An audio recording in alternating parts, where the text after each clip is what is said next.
Before we begin today's podcast, I'm excited to let you, the audience, know about the newest initiative that our organization Torch has recently unveiled. We're giving away thousands of free Shabbat light switch covers to friends, to listeners, supporters, students, participants all over the world. Now, what is a Shabbat light switch cover?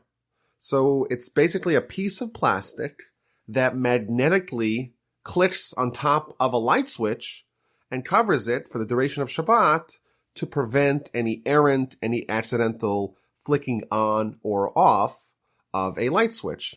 Most modern light switches have a little plate that has two screws in it that fasten it to the wall, and someone invented a light switch cover that has two small magnets that are perfectly aligned with those screws so it clicks on, so that it can be placed upon the light switches before Shabbat and prevent people from accidentally turning the lights on or off during Shabbat. So Torch, our organization, we went to China. We made a custom order of these light switch covers, and we're giving them out for free to our friends, to our listeners, to people exactly like you. And I think what's so wonderful about this project is that there's really something for everyone. You know, our organization Torch, we cater to a very wide audience. We have listeners, we have students, we have friends that have never desecrated the Shabbat in their lives. They've been totally Shabbat observant since the day they were born. We also have listeners and students who have never observed a full Shabbat in their lives. Maybe they're aware of Shabbat, they're intrigued with the idea of Shabbat. They like the idea of having a sabbatical, but they're overwhelmed with the details. They don't want to commit to all at once. And we found that this project, this idea, is really for everyone.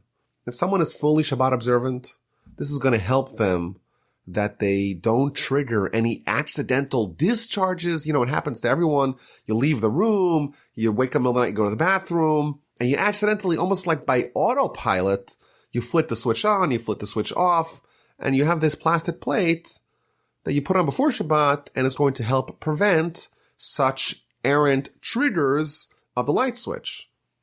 If someone is not Shabbat observant, but maybe they want to get a taste of the flavor of Shabbat, they want to maybe dedicate one or two light switches in their home, it's going to be a small step towards making Shabbat more meaningful, towards maybe observing Shabbat a little bit more. And for someone like that, this too is for them. And I personally use these Shabbat light switch covers during the week. It has these amazing magnets. Who doesn't love magnets? And I love to click them together. It's such a satisfying clickety sound and feeling when it snaps together. Here's what it sounds like. You hear that?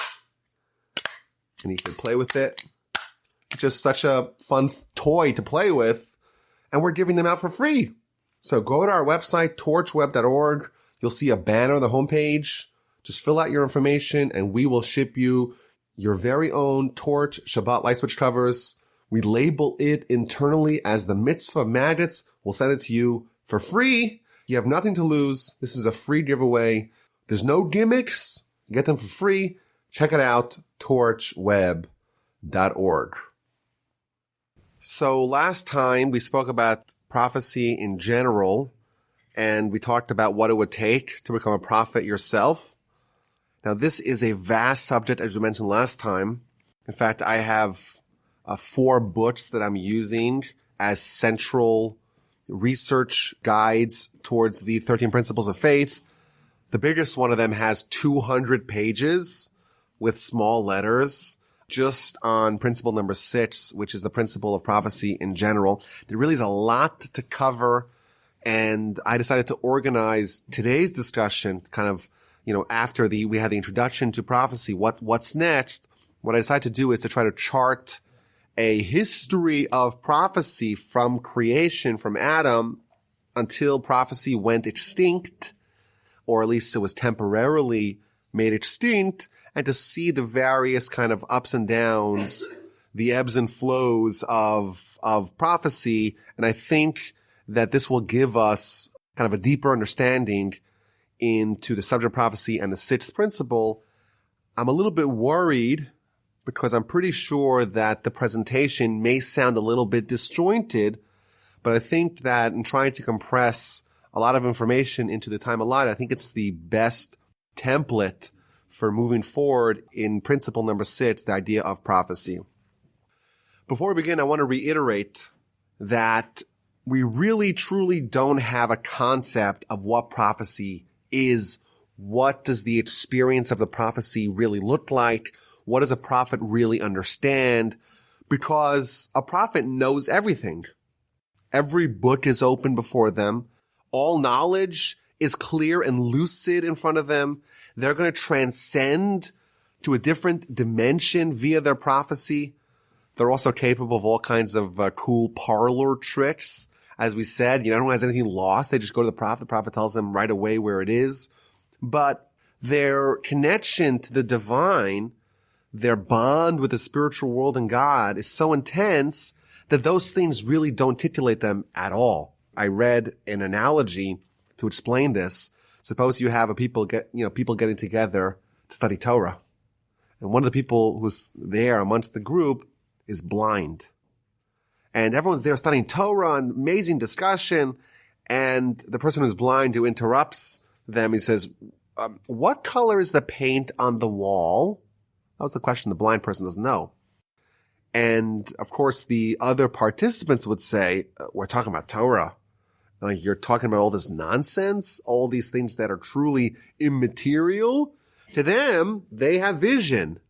They see the walls like that, no problem. That's not what they're interested in. They gathered together, they united to be involved in more lofty pursuits. A prophet is a visionary. He's a seer. They see. Everything's open before them. When Saul was missing his donkeys, he went to Samuel because Samuel knew where it was. But was that what Samuel was focused on? That was his pursuit? No. He was involved in much loftier pursuits. And in fact, it's ironic that the only people that wouldn't abuse all the cool abilities that the prophet has is the prophet themselves. To us, we're thinking, okay, if I was a prophet, I would right away figure out what tomorrow's lottery would be. I see the future after all, to a certain degree. Obviously, each prophet on their own level. That's what I would do. But that's why I'm not a prophet. Because the only people that are able to attain that level of vision are the ones that are so immersed in the spiritual world. This world is immaterial. It doesn't really matter to them. It's open before them, but it doesn't really matter to them. Now, when we talk about the history of prophecy, of course, the first place to start is the very first prophet, the very first man in the Torah narrative. And of course, that is Adam. And we see that Adam, for example, he gives names to all the animals. And our sages tell us, what does it mean he gives names to all the animals? He's not choosing arbitrary names. This is a tiger because it's a tiger. He is able to understand the essence of each one of these species, what they are, what role God put them in this world for, and to give them a fitting name based upon their role in the Almighty's world. Consequently, this ability, this skill of Adam to be able to give names to all the animals is a reflection of Adam's total clairvoyance, total clarity, total complete prophecy. In fact, there's many sources in the Talmud and other related literature that talk about Adam's unrestrained vision. For example, the Talmud tells us that Adam, he was from the earth to the heavens. So that makes him sound like he's Robert Wadlow, the tallest man ever, right? 8'11", really long legs and really cumbersome and lumbering. That's not what it means. It means that he had total vision over everything. A second Talmudic related teaching tells us that he was able to see from one end of the world to the other end of the world. He didn't have those Superman X-ray glasses. He had unrestrained vision of a prophet.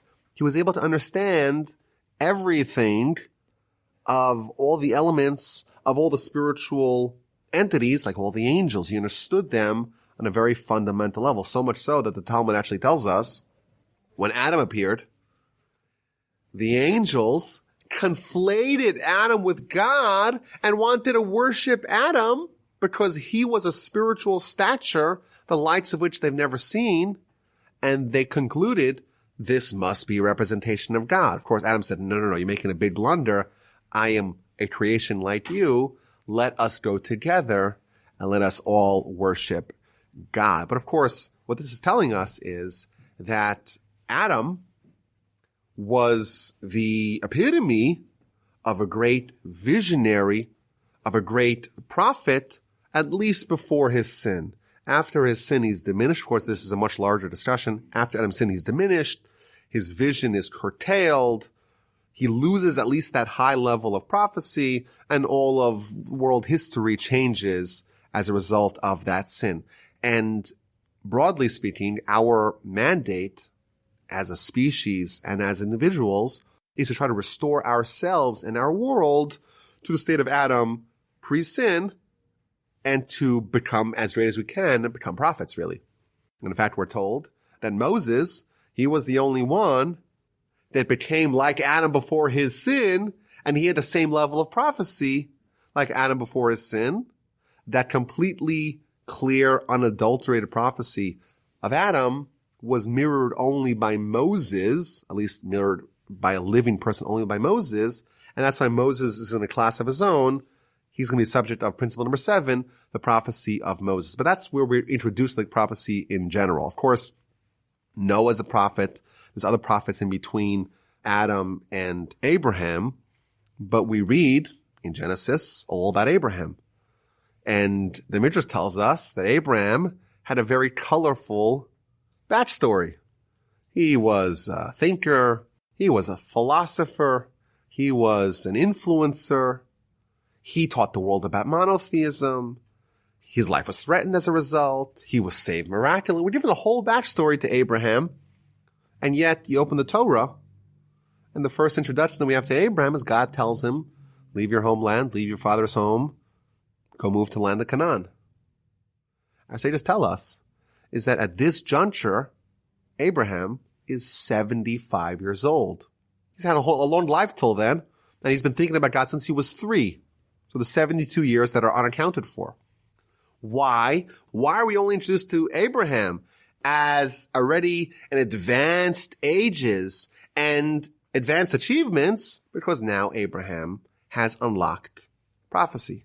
And thus, only once Abraham is already a prophet, only then does the Torah begin his narrative. And our sages tell us that while Moses was the greatest of prophets, the next level is the prophecy of Abraham, Isaac, and Jacob. They were the greatest prophets this side of Moses. And the way it tells it to us is very interesting. The Midrash tells us that the forefathers, Abraham, Isaac, and Jacob, they were the Merkava. The Merkava, not the Israeli taint by that same name, but the Merkava means a chariot, a cavalcade. They're the cavalcade, the chariot of God. And what does that mean? So the way it appears is in chapter 17 of Genesis. In the aftermath of the instruction that Abraham is given to circumcise himself, of course that is a prophecy, we read that the prophecy ended. God says to him, walk before me, be perfect, circumcise yourself. When the child's 8 days, you circumcise. That's my covenant. It's a chapter 17 in Genesis. And then it says that God finished speaking to Abraham, and God ascended above Abraham. Says Rashi, what does this mean? This teaches us that Abraham was the chariot of God.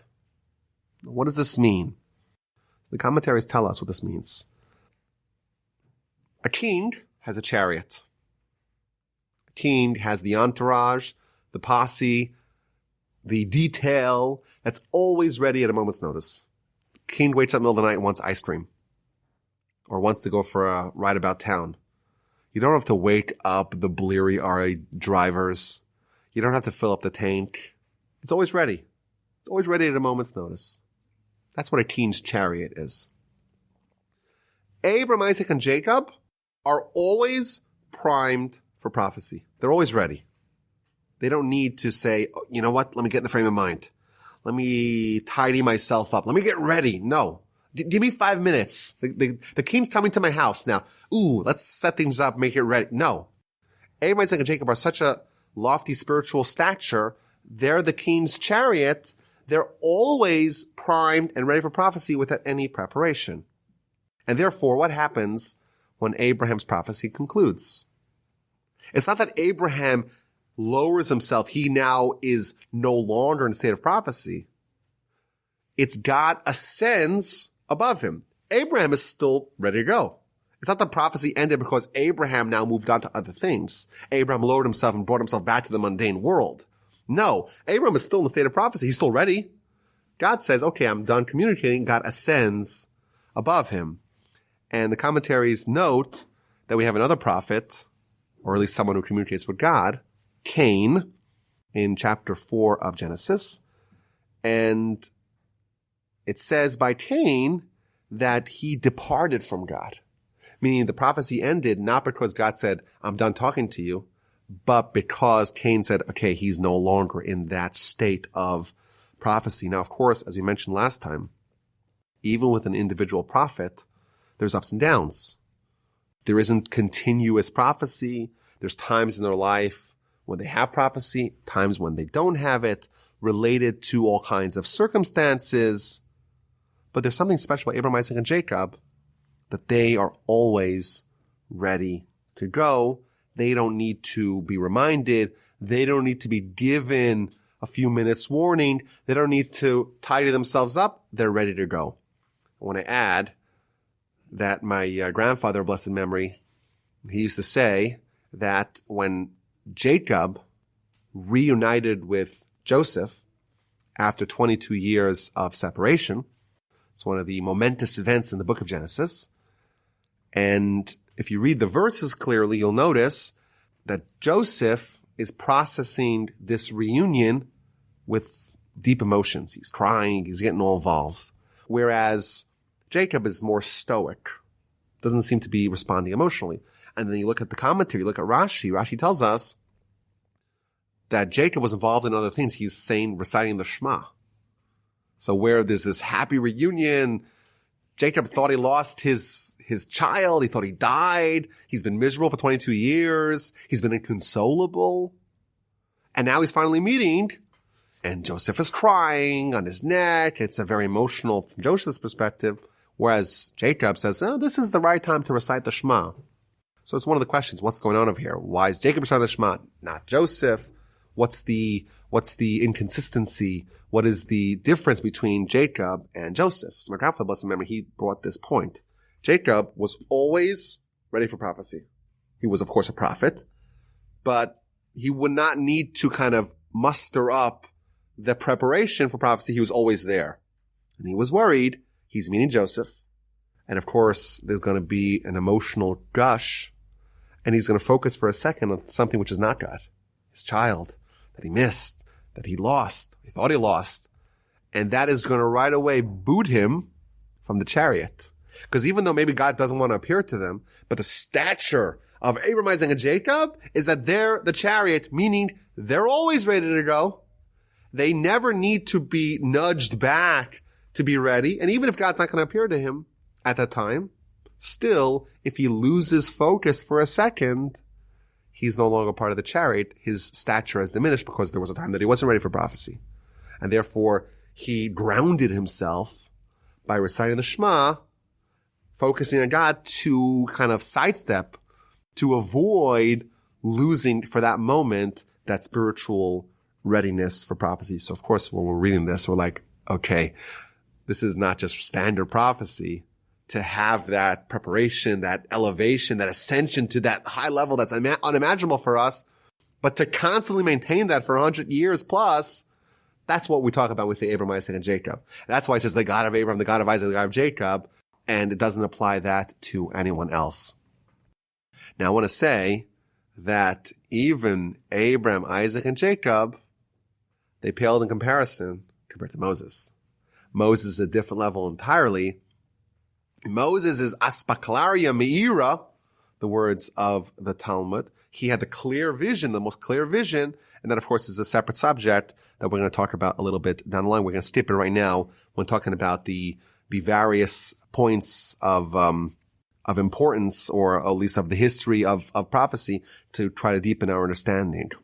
Now, of course, the most significant event in human history and the most significant seminal event in the history of prophecy is at Mount Sinai.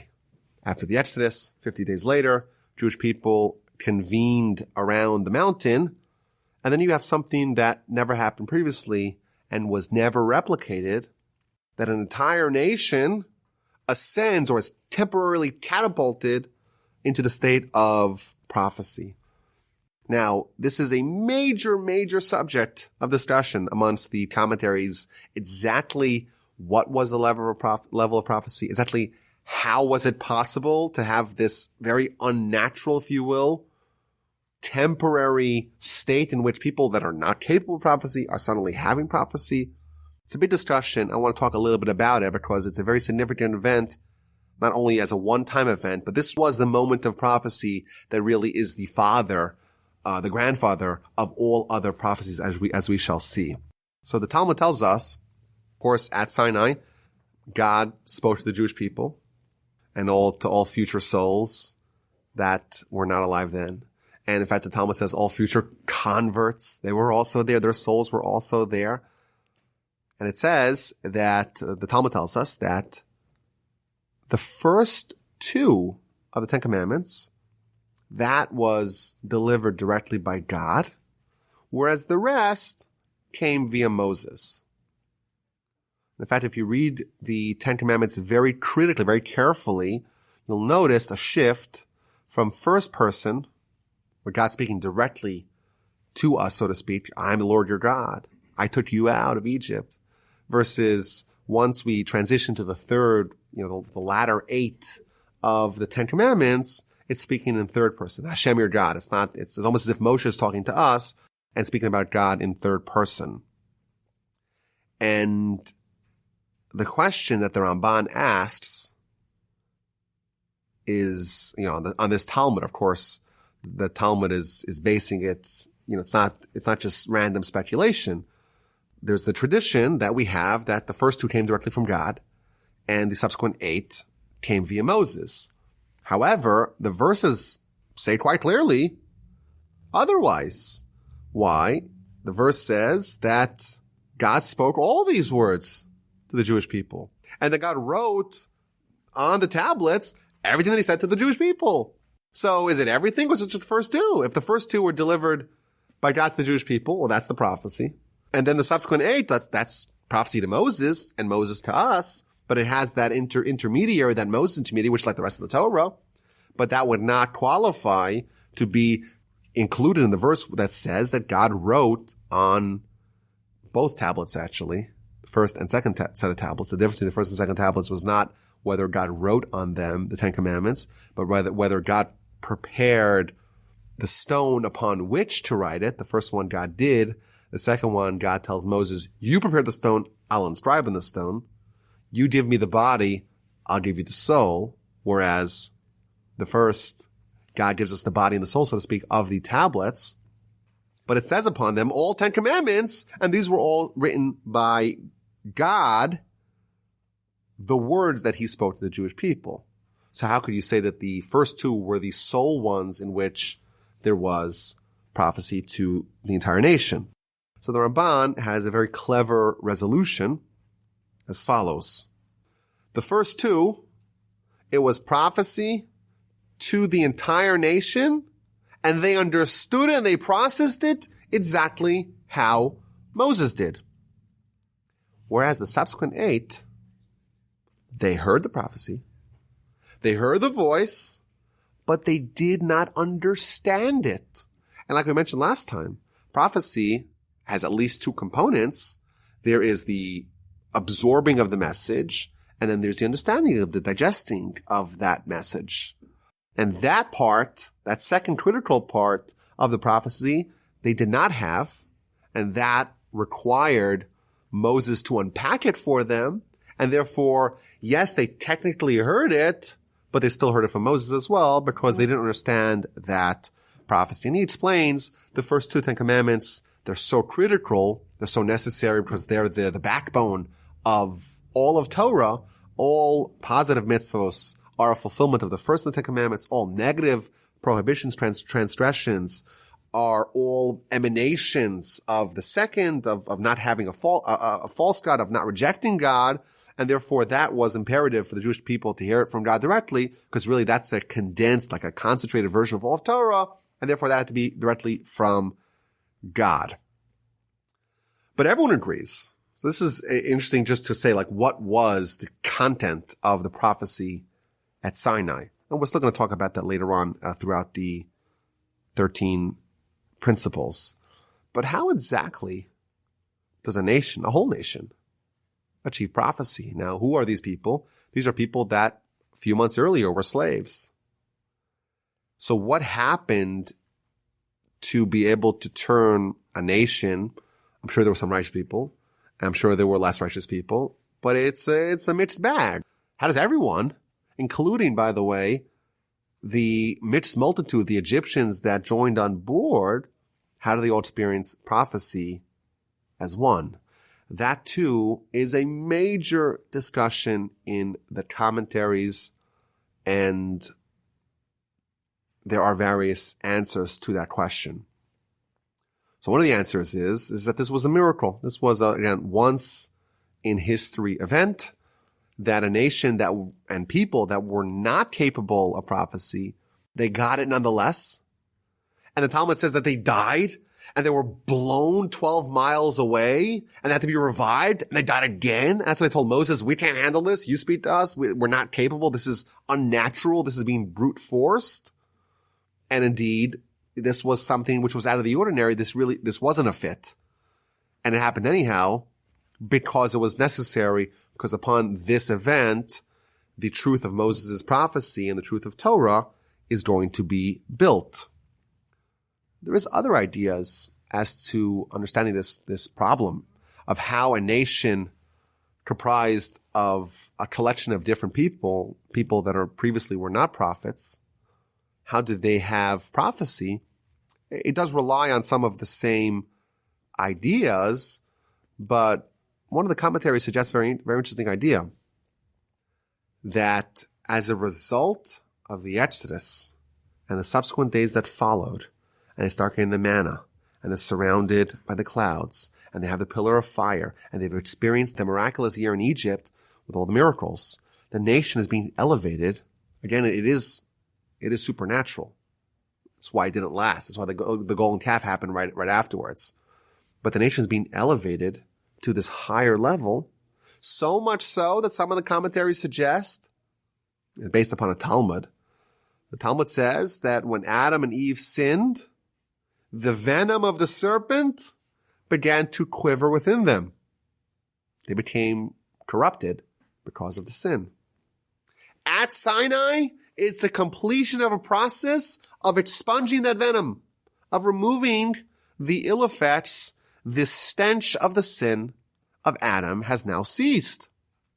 So they've been temporarily restored to the state of Adam, the stature of Adam, and consequently the prophecy of Adam, the way it was before his sin. Did Adam do anything to deserve his prophecy? No, he was treated like that.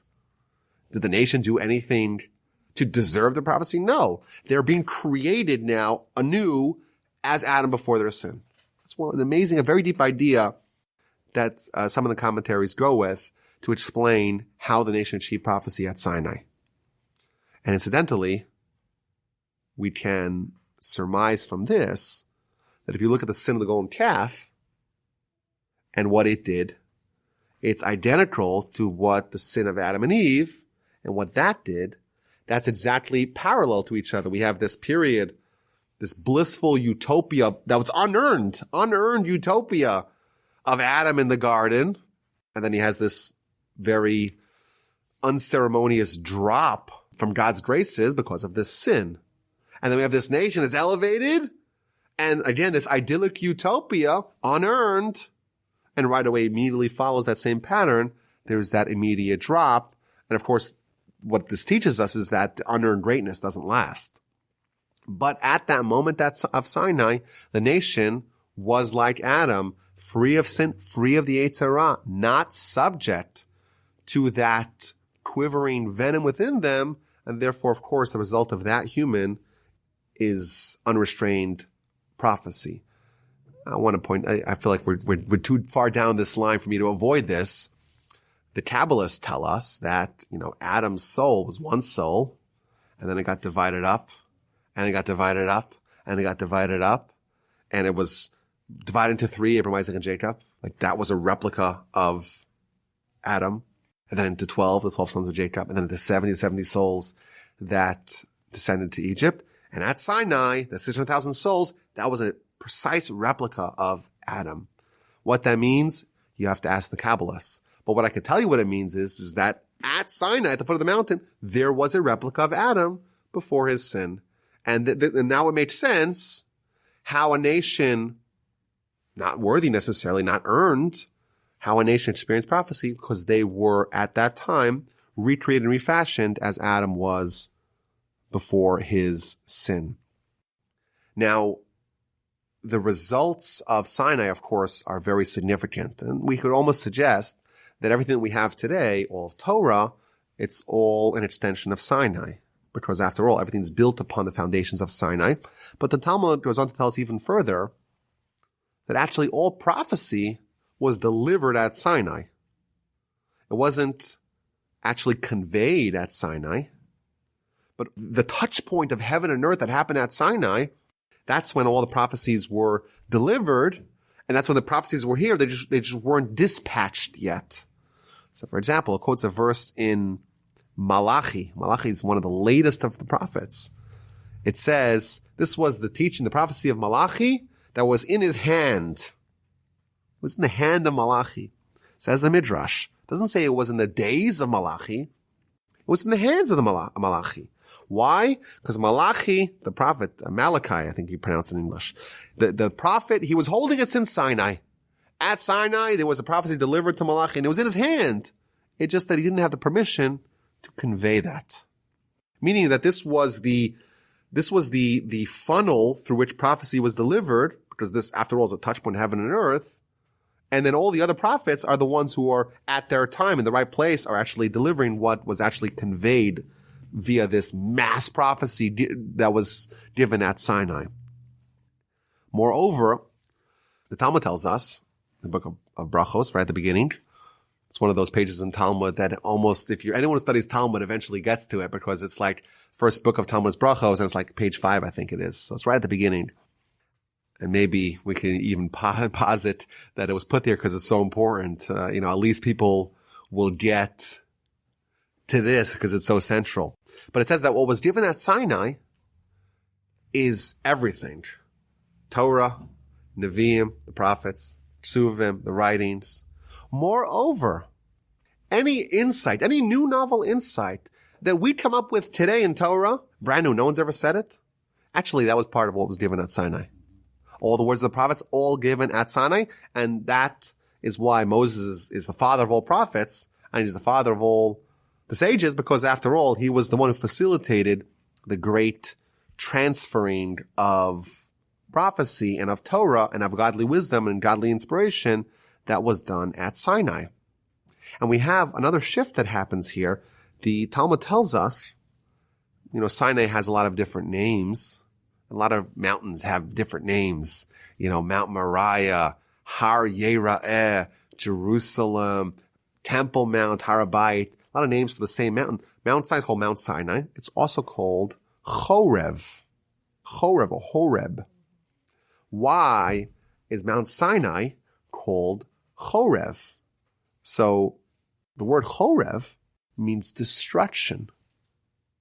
So simultaneous with the ascension of the nation at Sinai and all the future prophecies that are being conveyed at Sinai, there is a concurrent destruction for everyone else.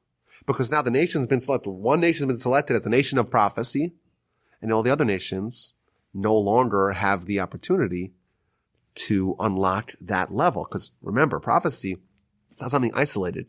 It's a reflection, and we'll talk more about this in a little bit, of closeness between God and humanity.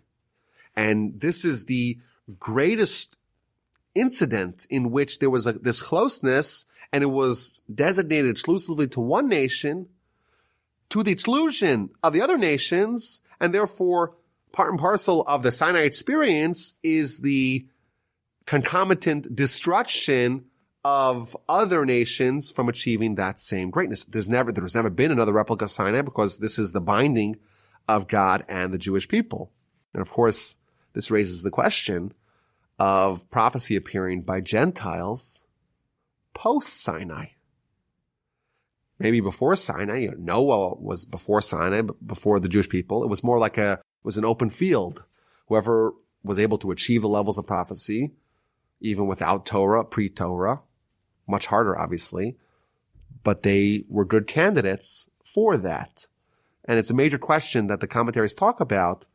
We see, of course, in the Torah after Sinai, one of the villains of the story in the book of Numbers is, of course, Balaam, or Balaam, and he has prophecy. Wait a minute. Isn't this after there was a destruction, so to speak, for the rest of the people who are now locked out of prophecy? It's the question that all the commentaries discuss. If God is residing amongst us, if God is close to us, if God is dwelling within us, if we have this extension of Sinai, like the Ramban tells us, right after Sinai, what happens? Jewish people build a tabernacle. Tabernacle is a mini Sinai, continuing that closeness, continuing that connection, continuing that prophecy. We have Balaam, and he's after that, and God has designated, so to speak, his connection with humanity to be at its most intense with the Jewish people. Why does Balaam have prophecy? It's a major discussion. So Talmud says, well, Balaam, he wasn't a real prophet. He was more a kosin. He was a sorcerer. The Midrash gives us a different answer. The Midrash tells us that it's true. Once we have Sinai and we have the continuation of Sinai with the tabernacle, God says he's dwelling amongst us. Prophecy exists only by us and only for us. And perhaps you may ask, says the Midrash, what about Balaam? He had prophecy even post-Sinai, post the tabernacle being built. The Midrash gives us an interesting answer. It says, well, Balaam, let's look at the content of his prophecy.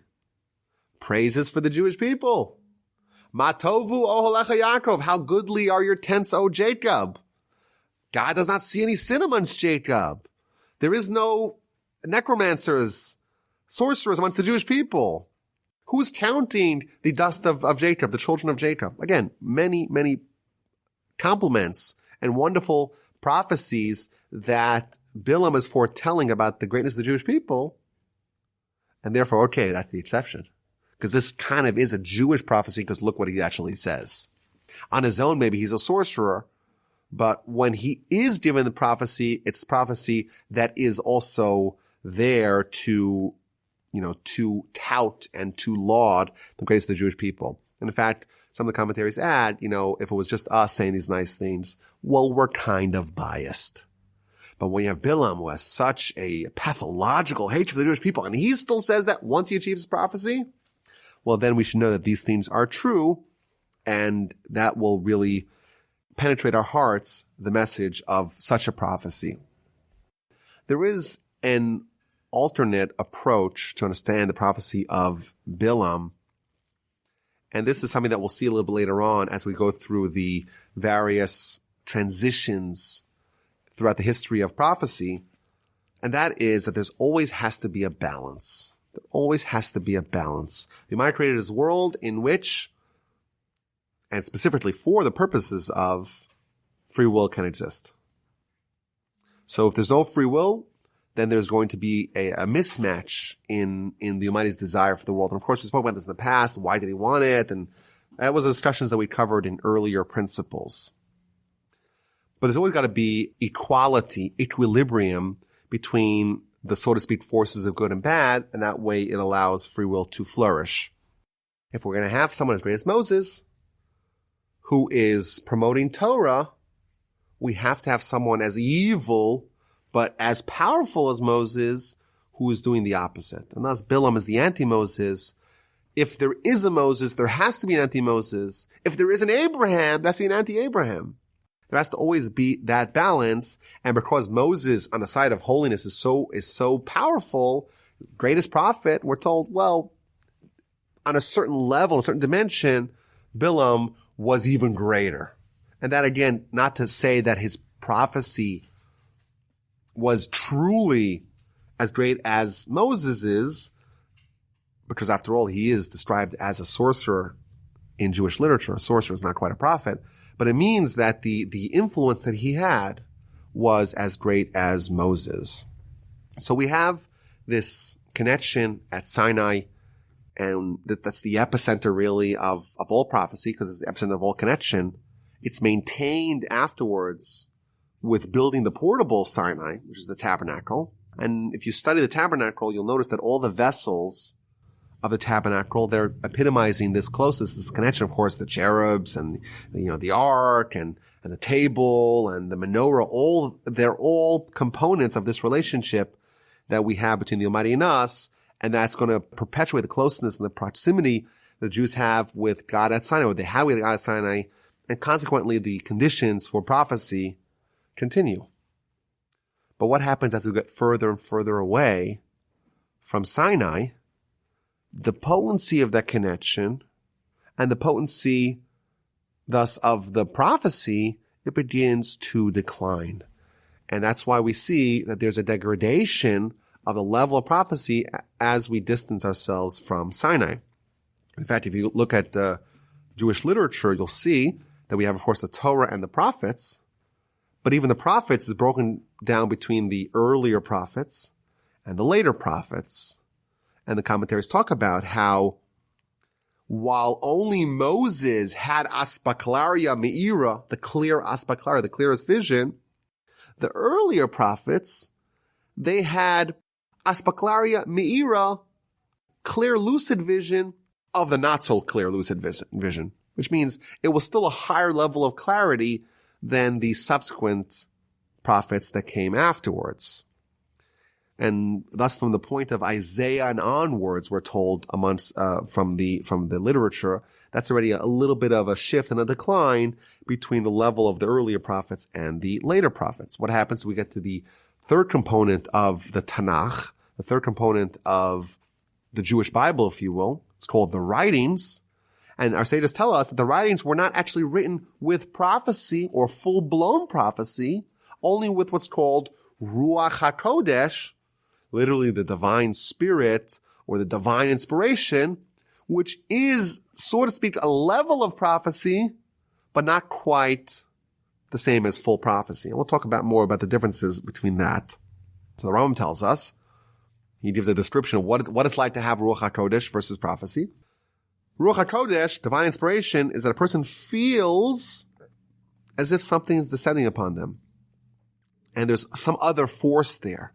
And he's speaking words of wisdom or praise or words of rebuke, other words, other ideas, and he's still awake and he's still alert. He's still living as a human, but now there's some other force that he feels that's descending upon him. And that is speaking with Ruach HaKodesh. Whereas when someone is actually having that high level of prophecy we talked about, they're departing their life as a human and temporarily living like an angel. It means they're going in an entirely different dimension. They're not living as a standard issue human. They're ascending temporarily to that highest level, and then they're going to go back to being a regular human. They're not going to be, they're going to dissociate. They're going to disconnect from their senses as a standard issue human and going to temporarily elevate to a different kind of human, a prophet. Whereas this divine inspiration, yes, you're going to be influenced by something, but you're still, with your senses, still living like a regular human. Just now you're kind of a heightened awareness of divine inspiration. And when we talk about the latest of the prophets, Haggai, Zechariah, Malachi, etc., the Ramban tells us, quotes a verse in Zechariah. Zechariah tells us that he has the angel who is speaking through me. The Ramban explains that this is already at the very tail end of prophecy.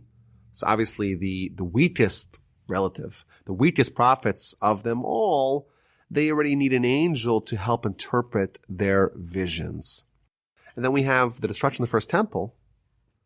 We're going to have the divine presence that rests in the temple, because so we have this uninterrupted chain from Sinai, the portable Sinai, and then for the next many centuries, we have the tabernacle, and then we have the temple.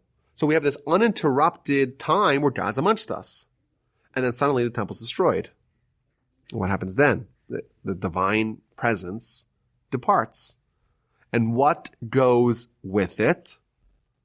Prophecy. Because again, prophecy is this connection. It was a manifestation of this connection that we have, or that we could have, with God.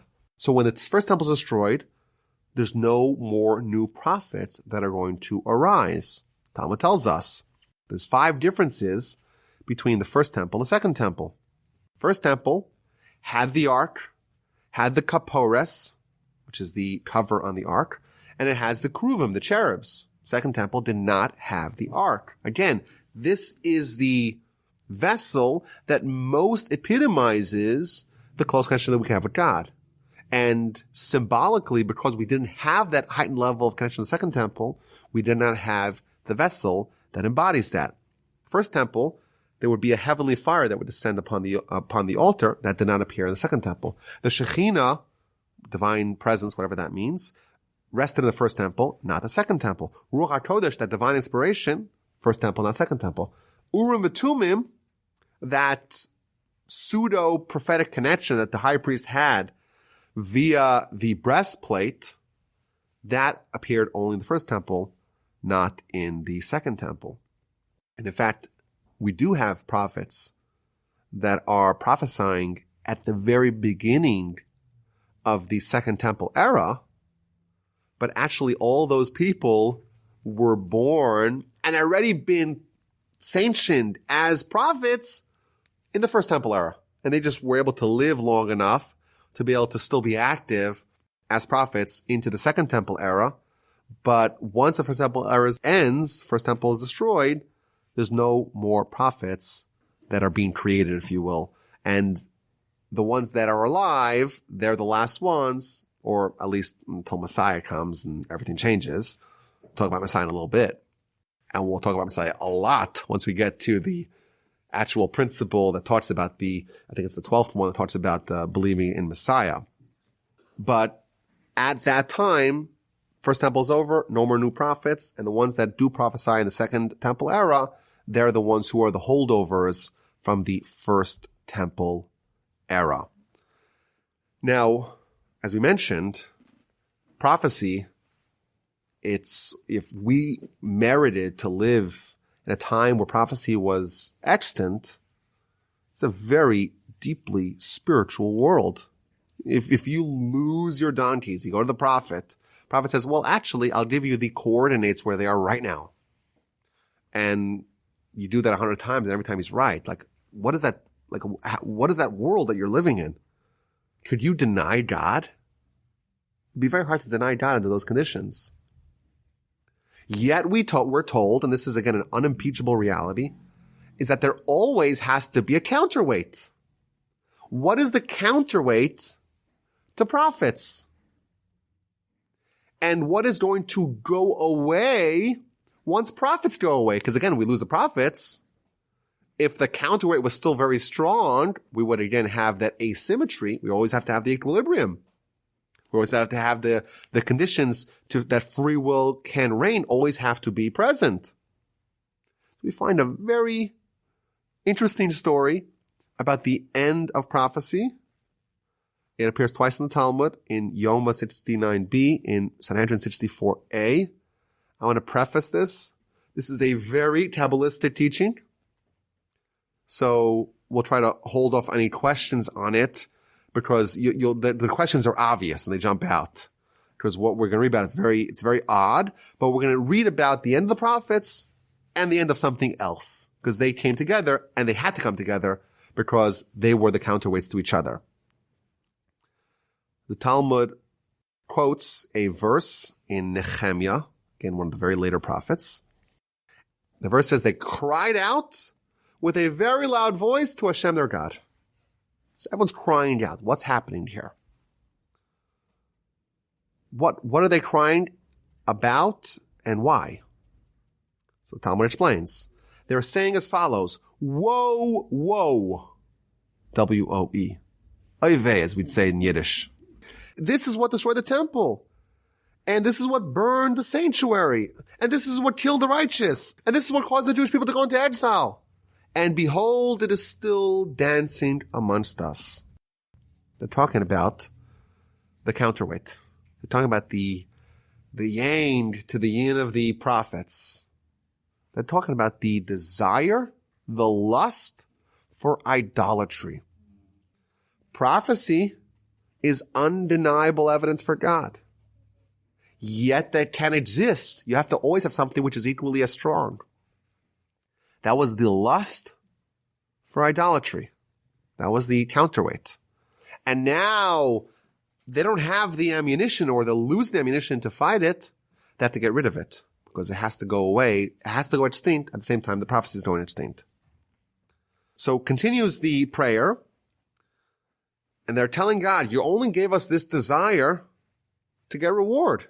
We don't want it, and we don't want its reward. We're not interested. No, thank you. So they sat for 3 days in fasting, and they prayed, and a paper or a note descended from heaven. It said one word in it, emes. It's true, i.e., yes. Okay, I've agreed to your request. A small, fiery lion cub burst out of the Holy of Holies, and the prophet, who is this? The prophet Zechariah, one of the last prophets. He said to the people who were participating, who were called collectively the men of the Great Assembly, that thing that you just saw, that is the lustful desire for idolatry. Oh, obvious question. My goodness, what's it doing there, right? Good question. So they tried to grab it, and as they grabbed it, one of its hairs fell out, and it let out a shriek that reverberated around the whole world. And they said, oh no, if we try to attack it, try to kill it, it's going to shriek again, and God will have mercy on it. What do we do? So the prophet came up with a great solution. Let's put it in a container of lead, and we'll cover it with a covering of lead, and that will absorb its screams. That's what they did. And they put it in the lead box. Now it's hermetically sealed. We don't need to worry about it. And they said, this is a very propitious time. Why don't we ask for even more cool stuff?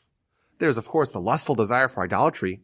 We got that taken care of. It's in the bank, literally. It's in a lead vault. We got it. We're good. That desire is no longer going to, quote, dance among us. But there's another desire, the desire for sexual immorality. Let's get rid of that also once we're at it. So they did the same thing. Again, they sat, they prayed, and they got it. We're not told what this one looked like. And they said, you know what? Let's just wait and see before we get rid of it. Let's put it in a detention cell for 3 days. So they put it in a detention cell for 3 days. Now people no longer have the desire for sexuality. And then there was a sick person, and they needed a fresh egg, because that would help them, give them the protein that would help them get better. But you know what? You gotten rid of this desire, and people's and animals' reproductive systems just ground to a halt. So even the eggs that were on the brink of coming out, they just stopped. They froze in place. That's it. So they realized, oh no, we actually kind of need this. This is a Yetzer Hara. This is lust that could be used for bad, but it's the engine that drives the world. So we need it. So what do we do? So he said, maybe let's pray that we should have just the good parts, not the bad parts. Problem is that the Almighty doesn't do any half measures. It's either all or nothing. So if you want to get rid of it, you got to get rid of it. But then we see how disastrous that is. So so what they decided, this is again the words of the Talmud, again very Kabbalistic. What they did is they blinded its eyes. They damaged it, which caused people to no longer be drawn and attracted to their mothers and their sisters. So incest became no longer lustfully desirous. Thus concludes the Talmud. Now, I want to point out there's a lot of interesting things there to draw. Like if, the difference between the lust that people could have for forbidden relationships versus the lust that they don't have for their sisters and their mothers, that's the exact difference, we're told, between what we desire now to bow down to an idol versus it doesn't titillate us at all. We don't see any value or meaning behind it. We're kind of revolted by the whole notion versus what it used to be like when they actually had the desire for idolatry. And in fact, there's a very dramatic teaching in the Talmud where one of the greatest rabbis, Rav Ashi, he was one of the primary architects of the Talmud. He started speaking about Menashe, the king of Israel, one of the bad kings who did idolatry. And he's like, tomorrow we'll talk about Menashe. So he has a dream that night. And Menashe appears to him in his dream. And he says to him, why are you talking about me like we're equals? But Menashe, well, who do you think you are? He said, well, you did idolatry after all. I read the books. So he's like, okay, let me ask you a halachic question. And he asked him a halachic question. And Rav Ashi doesn't know the answer. So he says, you think you're so much better than me? I just stumped you with a halachic question. And then he tells him, if you were alive in a time when the desire for idolatry was still in its most intense form, not only would you have done idolatry yourself, you would have lifted your garments so you could run faster to the house of idolatry. That's how intense it was. So Rav Ashi has this dream. He wakes up the next day. He's like, okay, the lecture is going to be about Menashe, but Menashe he's more like our master, our teacher. We can't denigrate him because we can imagine what that world was like in which the desire for idolatry was that intense. This is the story we see. Of course, there's a lot to discuss in it, but our sages tell us that with the death knell of the lust of idolatry, that we have the death knell of prophecy. Again, there has to always be a balance. There has to always be this equilibrium for good and bad. Prophecy makes God undeniable, and the only thing that tolerated free will was what for now is incomprehensible, the lust for idolatry. When one has to go, the other necessarily has to go with it as well.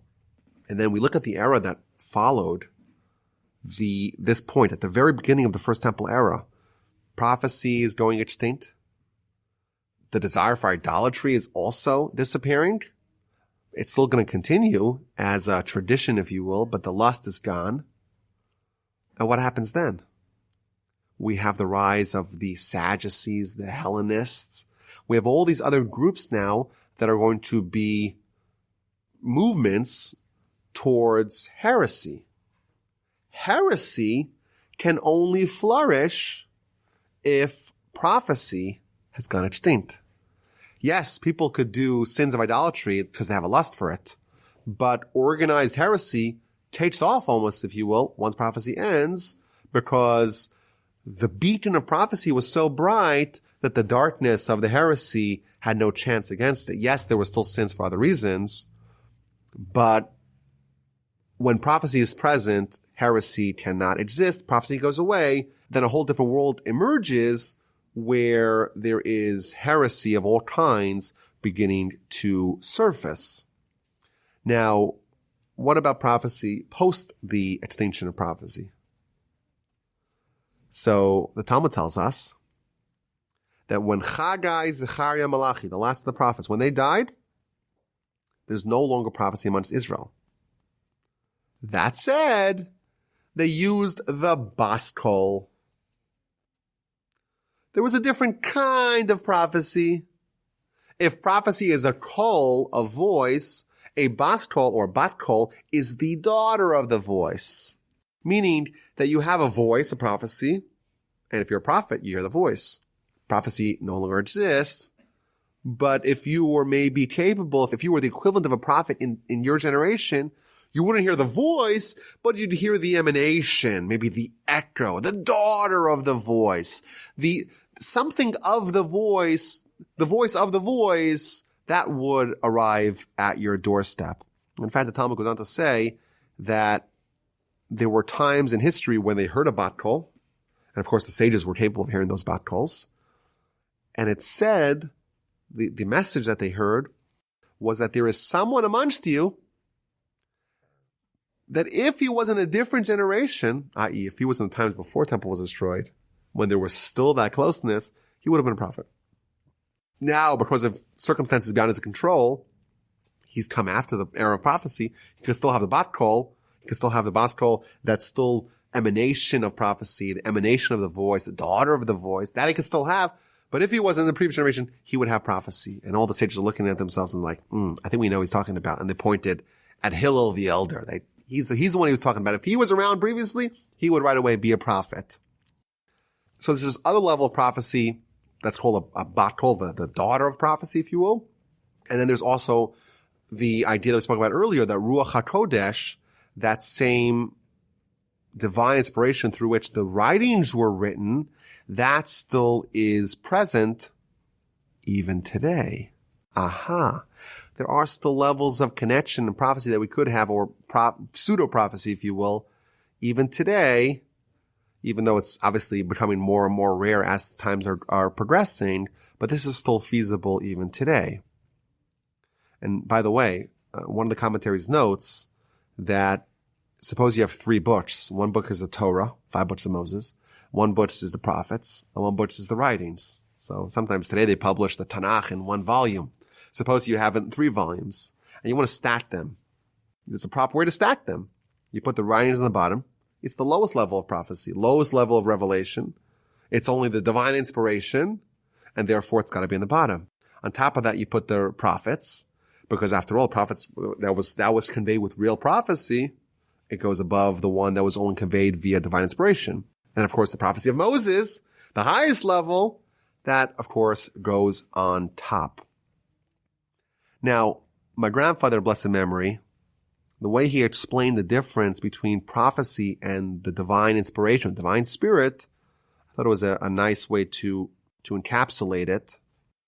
He says that prophecy, it's something that comes from heaven upon you. It's something external. Whereas the divine inspiration, it is someone connecting to their soul. There's some spirit of the divine that's already existing within your soul. Most of us are not connected to our soul.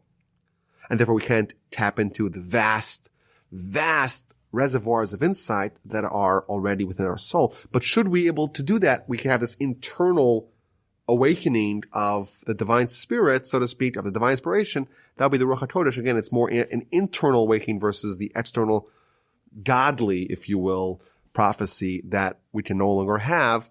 Again, with the exception of Messiah, he would be someone that's going to restore that reality. Of course, he's going to build a temple. Temple, again, is going to be that manifestation of that closeness.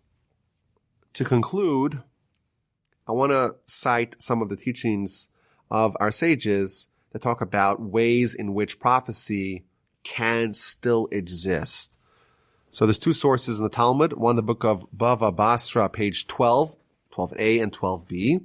And then one in Brachos, page 57b. So Talmud tells us in Bava Basra, page 12a, from the day the temple was destroyed, prophecy was taken from the prophets and it was given to the sages. So this is an idea of a certain transfer. The prophets are no longer the ones who have prophecy, and the sages now, they have prophecy. So that means that there is still prophecy, if you will, that can be tapped in via Torah. And of course, there's also a bigger discussion. If you look at the big picture of Jewish history, you'll notice that with the end of the prophecy, it's going to spawn the new era, the era of new insights of the oral Torah. That's the teaching of the Talmud in 12a of Bava Basra. You turn the page to 12b, and you'll find another teaching. Rav Yochanan said, from the day the temple was destroyed, prophecy was taken from the prophets and given to the children and the crazy people and the imbeciles. And it gives 2 very strange episodes of prophecy. We don't have time to go through them. I advise you read it. It's very interesting, I thought, of how imbeciles gave prophecy or small scintillas, penumbras of prophecy, and how children gave prophecy. Very interesting. So we have these ideas that prophecy in its original state is extinct. Then we have this era of the Bat Kol. We have this Ruach HaKodesh, these other things. And then we have this prophecy or components of prophecy that's still manifesting itself by children, by the insane, by the sages. Makes a little more sense than the other two.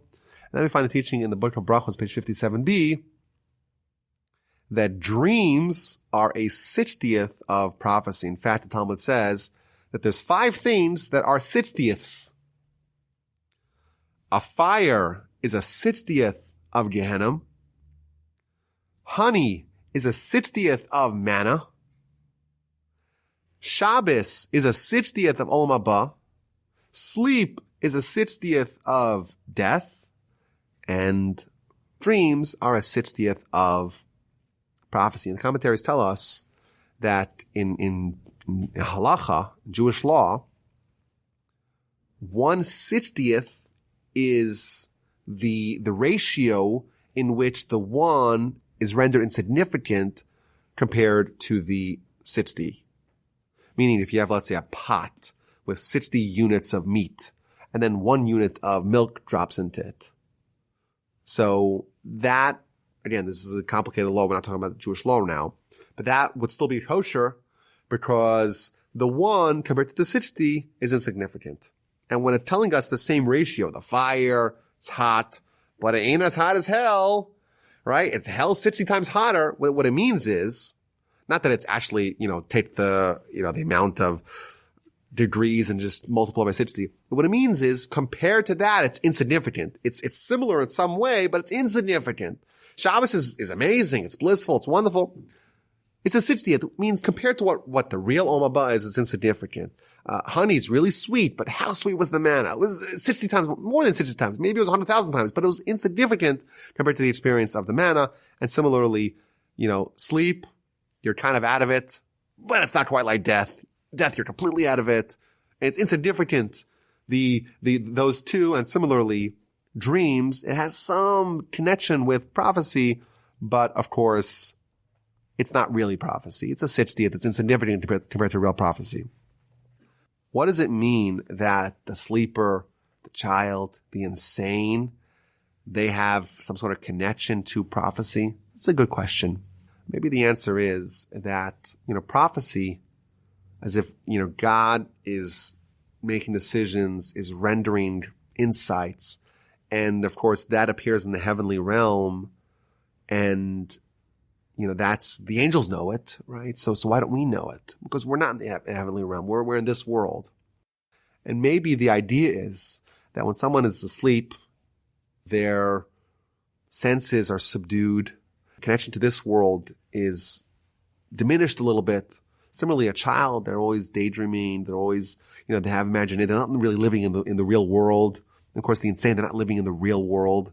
What this is telling us is that to the degree that someone is, so to speak, less here, less living in what we call reality, they're living more in the other ethers, if you will. They're roaming up, and maybe they can pick up some sparks, some penumbra of prophecy, and that way there's still some sort of, again, very feeble, obviously, and maybe, shall we say, unreliable, but there is some sort of connection that can exist under those conditions. But of course, real prophecy, it no longer exists in our world. As a result, there is feasibility for heresy. As a result, some of us, we live our lives, we don't really know what we're supposed to do. We don't have that clairvoyance, that clarity, that lucidity that we would have if we had a prophet. But it's important for us to note that there's the consolation that we still have Torah. And Torah, of course, is a body of prophecy. And the more we connect to it, we connect to our soul, and we're opening up the portals of our spiritual life. But even the idea of divine spirit, of divine inspiration, that's still accessible today. I want to note there was a book written by Rabbi Chaim Vital, who was the primary disciple of the Arizal. So the name, the number one source for all things Kabbalah. And he wrote a book about how exactly to get Ruach HaKodesh. So he gives a step-by-step guide. In fact, he even laments in his book that people are not doing it. What's wrong with people? Like, it's so easy, just to follow the instructions. I looked at the instructions. It's not that easy. But there are people that are alive today on this planet that definitely, unquestionably still have it. Of course, there are different levels. They talk about a magid. A magid is when an angel appears to you at night and teaches you Torah. That happened. I don't know if it still exists today, but that definitely happened. In fact, there's a book written by Rabbi Yosef Karo. Who's Rabbi Yosef Karo? The author of the Shulchan Aruch, the Bet Yosef. It's not someone that you would think that, is having, these weird visions of a lunatic. He wrote a book called Magid Meisharim, which is the diary of the Magid that appeared to him every night that taught him cool stuff, interesting stuff. That again, it's not full-blown prophecy, but it's a level of Ruach HaKodesh.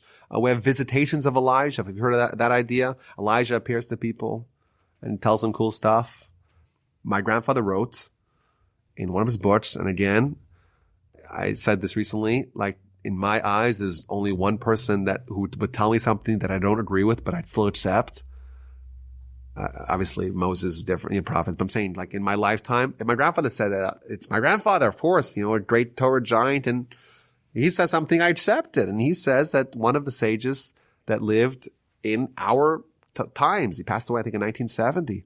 He says it's pretty clear that he had a visitation of Elijah. That's what he says.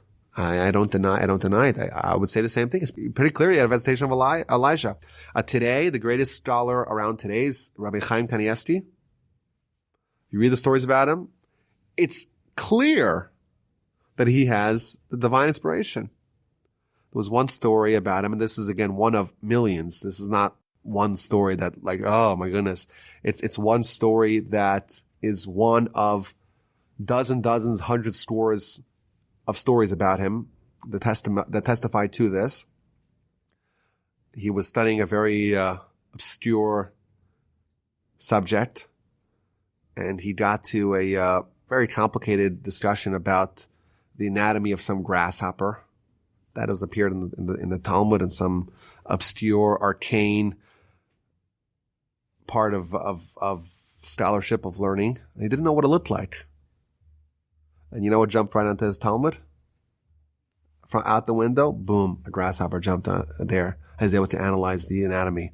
That's one story of many, many. The stories are true. They're documented. They're legitimate. And by the way, if any one of us have had the fortune to meet a great Torah sage and giant, it's not even a question that these people have this great connection. Again, important to acknowledge. It's not real prophecy. It's a low level compared to what the great visionaries and seers of yore had, but it's still some emanation. It's an echo. It's a whiff.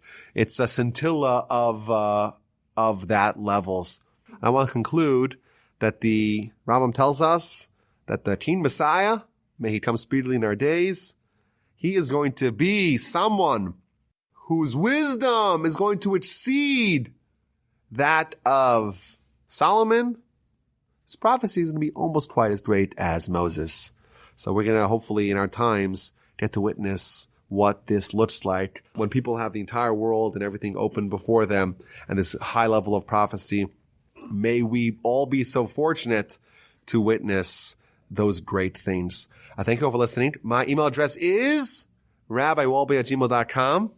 I look forward to hearing any questions, comments, feedback of any sort. If it is on some of the Kabbalistic stuff that we talked about, I probably will tell you I don't know. Hope that's a acceptable answer, but I look forward to hearing your feedback. And don't forget to go to our website, torchweb.org, and get your free Torch Shabbat light switch covers, your free mitzvah magnets, torchweb.org, and we will send you your very own Torch Shabbat light switch covers, your very own mitzvah magnets.